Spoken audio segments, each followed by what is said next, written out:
میری حافظ قرآن بیوی نے 100 بچیوں کو قرآن مجید حفظ کروایا تھا، مگر جب اس کی وفات ہوئی تو روز اس کی قبر پھٹ جاتی اور اس کی قبر سے دھواں نکلتا۔ میں روز اپنی بیوی کی نئی قبر بنوا کر آتا۔ لوگ پوچھتے کہ اس نے کون سا گناہ کیا تھا جس کی اسے سزا مل رہی ہے۔ میں نے اپنی ساس اور سالی سے پوچھا تو میری سالی روتے ہوئے مجھے اپنے کمرے میں لے گئی اور کمرے کا دروازہ بند کر کے اس نے مجھے ایک ایسی چیز دکھائی کہ میرا کلیجہ پھٹ گیا، کیونکہ میری شادی کو 6 سال گزر گئے تھے اور میری بیوی نہایت خوبصورت اور نیک سیرت تھی۔ ان 6 سالوں کی رفاقت میں اس نے مجھے کبھی کوئی شکایت کا موقع نہیں دیا تھا۔ میری بیوی حافظ قرآن تھی اور شادی سے پہلے اس نے 100 بچیوں کو قرآن مجید حفظ کروایا تھا، جس کی وجہ سے مجھے ہر وقت یہی سوچ کر خوشی ہوتی تھی کہ میری بیوی کی صرف دنیا ہی نہیں بلکہ آخرت بھی آسان ہوگی اور وہ یقیناً میرے بچوں کی بھی اچھی تربیت کرے گی۔ ہم دونوں میاں بیوی کو بچوں کا بھی بہت شوق تھا، مگر شادی کو اتنا وقت گزر جانے کے بعد بھی ہماری اولاد نہیں ہوئی تھی۔ اب میں مایوس سا ہونے لگا تھا، اور ایسے موقع پر عموماً لڑکیاں سب سے پہلے نا امید اور دل برداشتہ ہونے لگتی ہیں، مگر میری بیوی اپنی اداسی ظاہر نہیں کرتی تھی اور صبر سے وقت گزار رہی تھی۔ پھر شادی کے اتنے سال بعد اللہ کو میری بیوی کا صبر پسند آ ہی گیا تھا اور ہمیں اولاد کی خوشخبری ملی۔ میں ان دنوں بہت خوش تھا اور اپنی بیوی کا بہت زیادہ خیال رکھ رہا تھا، کیونکہ ڈاکٹر کا کہنا تھا کہ میری بیوی کو بہت زیادہ احتیاط کی ضرورت ہے۔ میرا بس نہیں چلتا تھا کہ میں اپنی بیوی کو بستر سے نیچے اترنے دوں۔ ہماری بہت زیادہ احتیاط اور دعاؤں کے باعث اللہ تعالیٰ نے ہمیں صحت مند اور پیارا سا بچہ دیا تھا، مگر بچہ پیدا ہوتے ہی میری بیوی کی طبیعت ایک دم بگڑ گئی تھی۔ میں نے تو ایسا بالکل نہیں سوچا تھا کہ بچہ ہوتے ہی میں بیوی کو کھو دوں گا۔ اپنی بیوی کی طبیعت کا سن کر میں نے اللہ سے اس کی زندگی کی بہت دعائیں مانگی، مگر میری دعائیں رد ہو گئیں اور میری بیوی اللہ کو پیاری ہو گئی۔ میں غم سے بے حال ہو رہا تھا۔ سب جاننے والے میرے لیے افسوس کا اظہار کر رہے تھے اور میں غم زدہ ایک کونے میں بیٹھا ہوا تھا۔ جب غسل وغیرہ دے کر تدفین کے لیے ہم قبرستان پہنچے تو آسمان پر بالکل سیاہ بادل پھیلا ہوا تھا اور دن کے وقت بھی ایسا لگ رہا تھا جیسے رات ہو گئی ہو۔ جو ہی میری بیوی کو دفن کیا گیا، نہایت تیز بارش شروع ہوگی اور ایسی طوفانی ہوائیں چلنے لگیں کہ سب حیران پریشان رہ گئے۔ بیوی کو دفن کرنے کے بعد ہم سب اپنے گھروں کو پہنچے تھے۔ مجھے ایسا لگ رہا تھا جیسے موسم بھی میرے ساتھ میری بیوی کی موت کا غم منا رہا ہو۔ رات دیر تک تیز طوفانی جکڑ چلتے رہے تھے۔ میرا بچہ فی الوقت میری بیوی کے گھر والوں نے سنبھالا ہوا تھا اور وہ لوگ بھی میرے گھر پر ہی قیام پذیر تھے، اس لیے میں بھی بچے کی طرف سے بے فکر ہو کر اپنے کمرے میں اکیلا بیٹھا اپنی بیوی کو یاد کرتا اور اسے یاد کرتے کرتے میری آنکھ لگ جاتی۔ صبح کے قریب میں نے خواب دیکھا کہ میری بدحال سی بیوی بہت بری طرح رو رہی ہے۔ اپنی بیوی کو اتنی بری طرح روتے دیکھ کر میں تڑپ اٹھا اور عین اسی وقت میری آنکھ کھل گئی۔ باہر طوفانی بارش اور ہوائیں اب تک تھم چکی تھیں اور آسمان بھی صاف ہو چکا تھا۔ اب مجھے وہ خواب پریشان کر رہا تھا۔ میں نے ہمیشہ اپنی بیوی کو ہنستے مسکراتے ہی دیکھا تھا۔ اس کا اس طرح رونا خواب میں مجھے گھبراہٹ میں مبتلا کیا ہوا تھا۔ میں نے گھڑی پر وقت دیکھا تو فجر کا وقت تھا۔ میں نے اٹھ کر فجر کی نماز ادا کی اور اپنی بیوی کی مغفرت کی دعا کرنے لگا۔ ویسے تو مجھے پورا یقین تھا کہ میری بیوی جیسی نیک صفت نمازی اور حافظ قرآن عورت کو اللہ نے قبر کی تنگی سے بھی نجات دے دی ہوگی۔ میں نے دعا کے بعد اٹھ کر کمرے سے باہر جھانکا تو سب لوگ نماز پڑھنے میں مصروف تھے۔ میں نے اپنے بیٹے کا پوچھا تو میری بیوی کے بھائی نے مجھے بچہ لا کر دیا۔ وہ سکون سے سو رہا تھا۔ میں مطمئن ہو گیا اور کتنی دیر اپنے بیٹے کو سینے سے لگا کر بیٹھا رہا۔ اپنے بچے کو پیار دے کر میں گھر سے نکل کر سیدھا قبرستان پہنچ گیا۔ میں اپنی بیوی کے لیے قرآن پڑھنا چاہ رہا تھا اور کچھ رات والے طوفان کے بعد میں اس کی قبر کی حالت کا بھی اندازہ لگانا چاہ رہا تھا۔ میں قبرستان پہنچ کر اپنی بیوی کی قبر کے پاس پہنچا تو اس کی قبر کی حالت دیکھ کر میرے رونگٹے کھڑے ہو گئے تھے۔ میرا دل خوف سے پھٹنے والا ہو رہا تھا، کیونکہ جس عورت کو میں نیک اور جنتی سمجھ رہا تھا اس کی قبر پر ایسا عذاب آیا ہوا تھا کہ مجھ جیسا مضبوط سا مرد بھی اندر تک دہل گیا تھا۔ میری بیوی کی قبر پھٹی پڑی تھی اور اس میں سے دھواں نکل رہا تھا۔ وہاں اتنی تپش تھی کہ میرا وہاں کھڑا ہونا مشکل ہو گیا تھا۔ کوئی مزدور بھی میری بیوی کی قبر بنانے کو تیار نہیں تھا۔ بڑی مشکل سے مجھے ایک مزدور ملا جس نے مجھ سے 4 گنا زیادہ پیسے لیے اور میری بیوی کی قبر پر مٹی ڈال دی۔ یہ سب اس مزدور نے دور سے کھڑے ہو کر کیا تھا۔ میں گھر پہنچا تو میری حالت نہایت خراب ہو رہی تھی۔ سب نے میری حالت کو بیوی سے جدائی کا غم سمجھ کر مجھے سہارا دیا اور تسلی دینے لگے، جبکہ میں حیران تھا کہ آخر میری بیوی پر اللہ کا عذاب کیوں آیا تھا۔ وہ تو نیک عورت تھی، میری نظر میں تو میری بیوی کی ایسی کوئی غلطی نہیں گزری تھی۔ میں سوچ سوچ کر پاگل ہو رہا تھا کہ میری بیوی کی اصل حقیقت کیا ہے، اور جب مجھ پر اپنی مرحوم بیوی کی حقیقت کھلی تو میرا دل تک پھٹ گیا تھا۔ میرا نام محسن ہے۔ میں اپنے والدین کی اکلوتی اولاد تھا۔ ہمارے گھر میں کل 4 افراد تھے، میں، میرے ماں باپ اور ایک میری بیوہ پھپھو جو میری دوسری ماں جیسی تھی۔ میں جب کالج میں پڑھتا تھا تب میری والدہ کا انتقال ہو گیا اور ہم 3 لوگ باقی رہ گئے۔ ماں کو کھونے کا غم مجھ پر پھر بھی بہت بھاری ثابت ہوا تھا۔ میری ماں بہت نیک عورت تھی۔ مجھے میری پھپھو اور میرے ابا نے میری ماں کا غم بھلانے کے لیے بہت سہارا دیا اور ہر وقت میرے ساتھ رہنے لگے۔ وہ دونوں کوشش کرتے تھے کہ مجھے اکیلا نہ ہونے دیں۔ میں ہمیشہ سے ہی ان کی توجہ کا واحد مرکز رہا تھا۔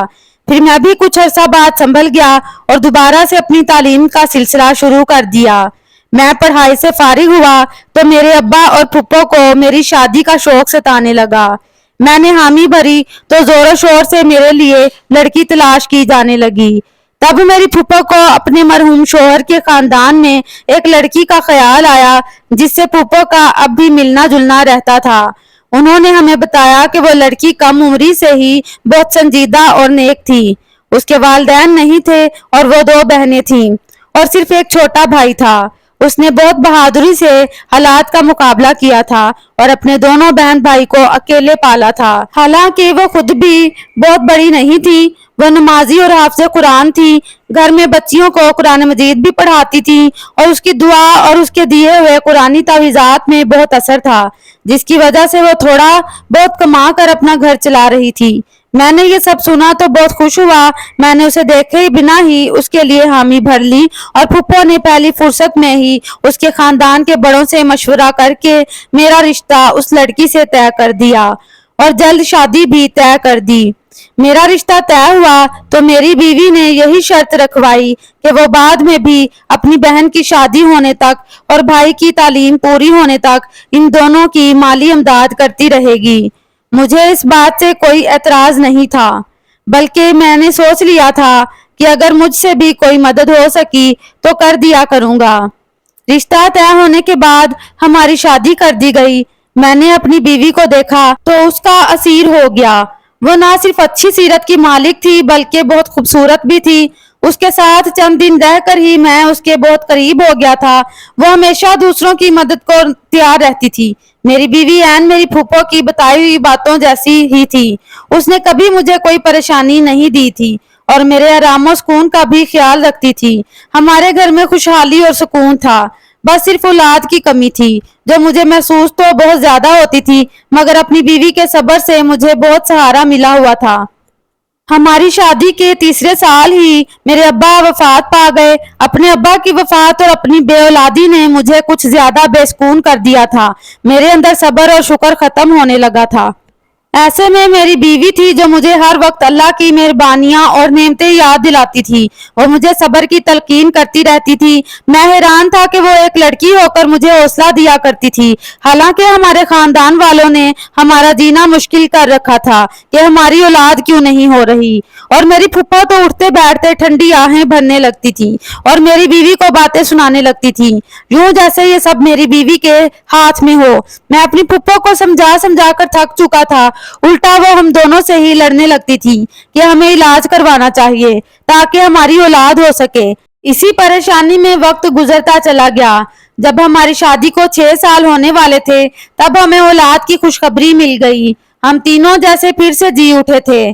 میں نے اور پھپھو نے میری بیوی کا خیال بھی بہت رکھا اور بہت احتیاط کی تھی۔ میرا بیٹا ٹھیک ٹھاک اور صحت مند پیدا ہوا تھا، لیکن میری بیوی کی طبیعت بگڑ گئی تھی اور وہ موت کے منہ میں چلی گئی۔ یہ سب بہت اچانک ہوا تھا اور میں اس صدمے کے لیے بالکل تیار نہیں تھا۔ اپنے بچے کی تربیت کے حوالے سے میں نے اور میری بیوی نے مستقبل کے بہت منصوبے بنائے ہوئے تھے، مگر موت کسی کے ارادوں اور مرضی کی محتاج ہی کب ہوتی ہے۔ جس کا جب وقت آ جائے اسے اللہ کے پاس لوٹ کر جانا پڑتا ہے۔ مگر اپنی بیوی کی قبر کی ابتر حالت اور اس پر آیا عذاب مجھے دھچکا پہنچا گیا تھا۔ ہر مشکل حال میں بھی میں نے اپنی بیوی کو صابر و شاکر دیکھا تھا۔ مجھے ڈھونڈنے سے بھی کوئی خامی نظر نہیں آتی تھی۔ میں اتنا تو جانتا تھا کہ اللہ ناانصاف نہیں ہے۔ ایسا تو ہو ہی نہیں سکتا کہ میری بیوی کے حقیقی اعمال سے اللہ نا واقف ہو۔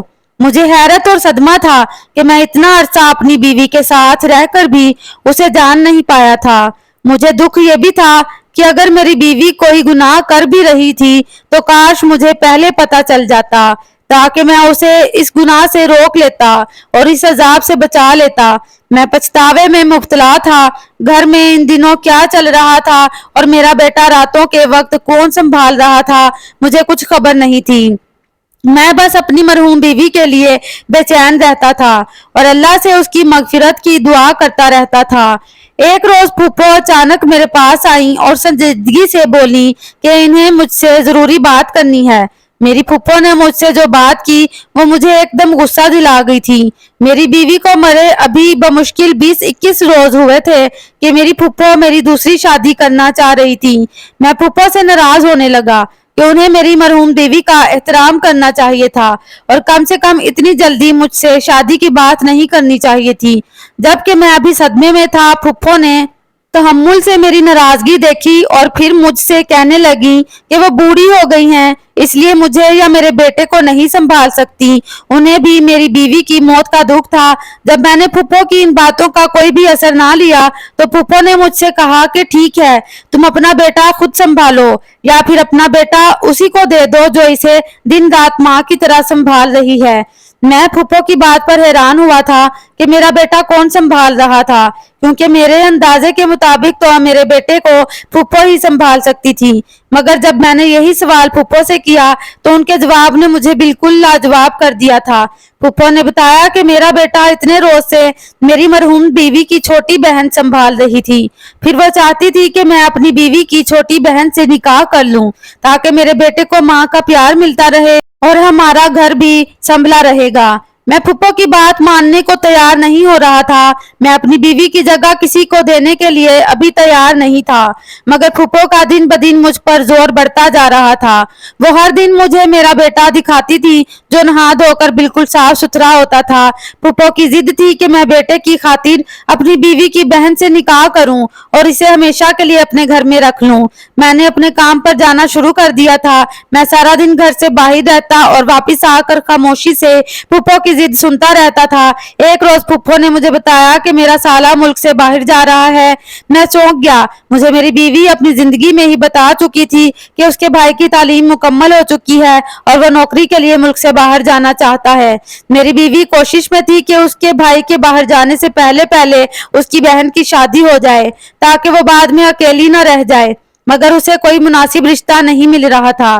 اپنی بیوی کے بھائی کے باہر جانے کا سن کر مجھے اس کی بہن کا خیال آیا تھا، تب میں فکر مند ہو گیا۔ اب مجھے خیال آ رہا تھا کہ اگر میں مزید انکار کروں گا تو میری سالی میرے بیٹے کو سنبھالنے کے چکر میں ساری عمر کے لیے کنواری بیٹھی رہ جائے گی یا پھر اس کی شادی کر دی جائے گی اور میرے بیٹے کو سنبھالنے والا کوئی نہیں ہوگا، کیونکہ پھپھو تو واقعی بیمار اور کمزور ہو گئی تھی اور ان کی بینائی بھی کم ہوتی جا رہی تھی۔ میں سوچ سوچ کر پریشان ہونے لگا اور تھک ہار کر میں نے اپنی پھپھو کی بات ماننے کا فیصلہ کیا اور ایک روز کام پر جانے سے پہلے پھپھو کو جواب دے دیا کہ وہ جیسا چاہتی ہیں کر لیں، مجھے کوئی اعتراض نہیں ہے۔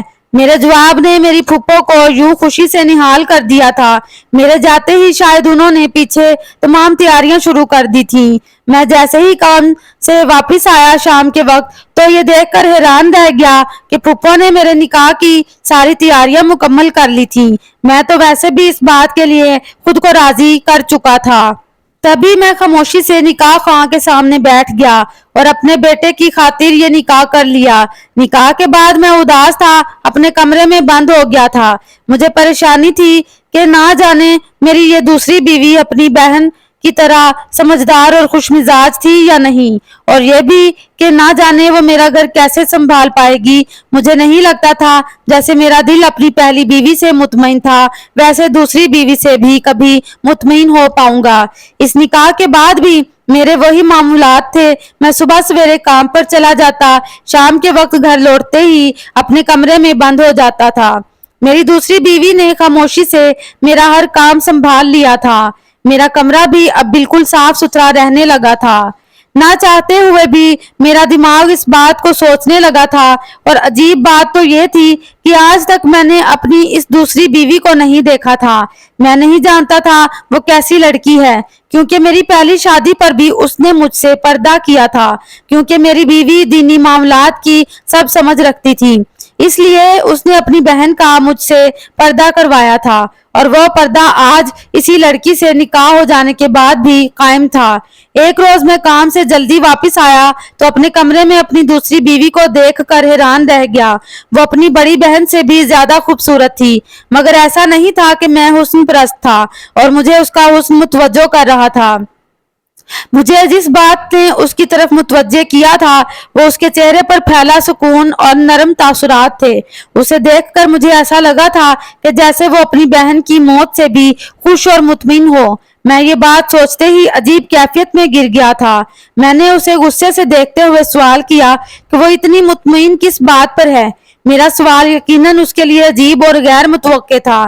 وہ حیرت اور پریشانی سے مجھے دیکھنے لگی تو میں مزید بولا کہ اسے اپنی بہن کی موت کا افسوس ہی نہیں ہے، الٹا وہ اس کی جگہ لے کر بھی اتنی خوش کیسے رہ سکی، جبکہ اس کی بہن جوانی میں موت کے منہ میں جا چکی تھی اور اس کی آخرت بھی جانے کیسی ہو، کیونکہ اس کو قبر میں یہ عذاب جھیلنا پڑ رہا تھا۔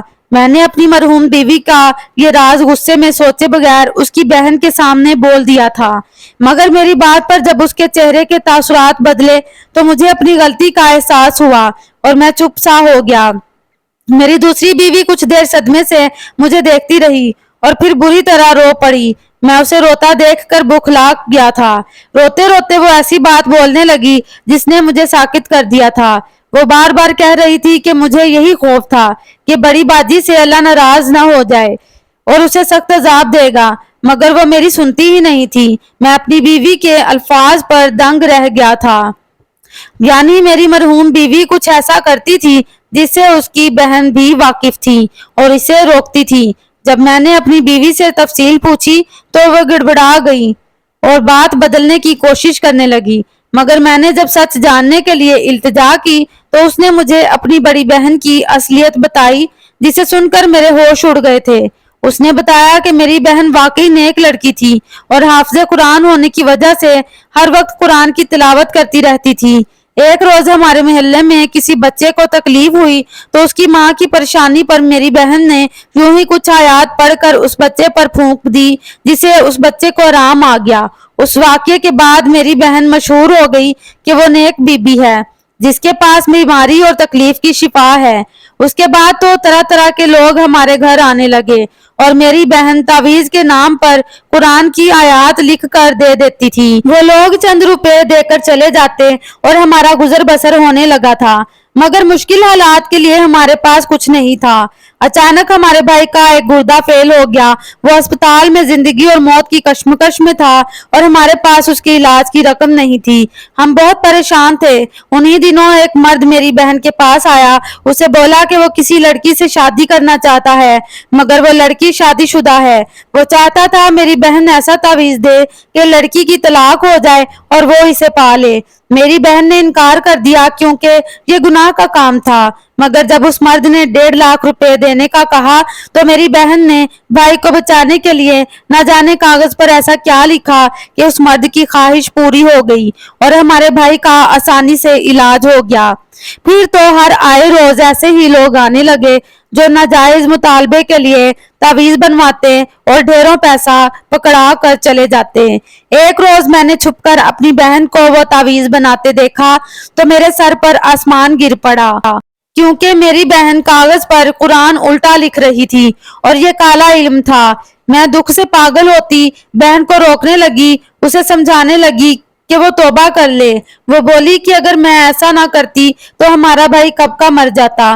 میں اس بات پر غصہ ہو گئی تھی۔ میں نے بہن کو کہا کہ اس سے تو اچھا تھا ہمارا بھائی مر جاتا، مگر وہ یہ حرام کام نہ کرتی۔ زندگی موت تو اللہ کے ہاتھ میں۔ اپنی بہن کو بہت سمجھاتی رہی، مگر اب وہ لالچ میں آ چکی تھی۔ وہ اتنی نیک تھی کہ روحانیت پا چکی تھی، مگر اس نے پیسوں کے لالچ میں سب کچھ گنوا دیا۔ اس کی زندگی اچھی تھی، وہ نماز قرآن بھی کرتی رہی اور حتیٰ کہ اس کی شادی ہو گئی، مگر اس نے وہ کبیرہ گناہ نہیں چھوڑا اور پیسہ کماتی رہی۔ میں سب سن رہا تھا۔ میری بیوی بول رہی تھی کہ میں ڈرتی تھی کہ اللہ تعالیٰ ناراض ہو گیا تو توبہ کی مہلت دیے بنا ہی موت دے دے گا اور سخت عذاب دے گا، اور میرا کہا سچ ہو گیا۔ میں گمسم ہو گیا تھا۔ میں اپنی بیوی کو اتنا نیک سمجھتا رہا اور وہ صرف دنیاوی پیسے کی لالچ میں اتنا بڑا گناہ کرتی رہی تھی، اور میرے سامنے بیٹھی میری دوسری بیوی اس جیسی حافظہ نہ ہونے کے باوجود اللہ کا خوف رکھتی تھی۔ اللہ تعالیٰ نے مجھے اب اصل میں نیک بیوی سے نوازا تھا۔ کالا علم کروانے والے اور کرنے والے دونوں کے لیے اللہ کے ہاں سخت عذاب ہے۔ کبھی بھی کسی اپنے کی شدید بیماری میں بھی اس گناہ کا مرتکب نہیں ہونا چاہیے، کیونکہ ہو سکتا ہے اس بیماری کے بعد جب اسے موت آئے تو وہ اس کی نجات کا ذریعہ ہو۔